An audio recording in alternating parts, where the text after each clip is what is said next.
இங்க உங்க முன்னாடி தைரியமா நான் பேசிட்டு இருக்கேன். எனக்கு ஒரு காலத்துல திக்கி திக்கி பேசும். எனக்கு ஒரு காலத்துல திக்குவா, என்னால பேச முடியாது. நான் பஸ்ல போய் டிக்கெட் எடுக்கணும் அப்படின்னா கூட நான் வந்து சிரமப்படுவேன். என்னால சில வார்த்தைகள் வராது, இப்பு வராது, மா வராது. அப்ப டிக்கெட் எடுப்பதற்கு கூட நான் சிரமப்படுவேன். நான் படிக்கக்கூடிய பள்ளியில ஒரு ஆசிரியர் கண்டுபிடிச்சிட்டாங்க.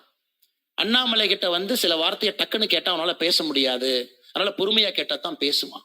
6வது 7வது படிக்கும் பொழுது அந்த ஆசிரியர் என்ன பண்ணாங்கன்னா என்னை அதிகமாக பேச வச்சாங்க. ஸோ டெய்லி வந்து அன்றைய தினம் செய்தித்தாளை வாசிக்கணும், தம்பி அண்ணாமலை வாசிப்பாரு. ஒரு பெரிய பேச்சாளர் வந்து பேசுறாங்க, அந்த பேச்சாளருக்கான முன்னுரிமையை முகவுரையை அண்ணாமலை சொல்லுவாரு.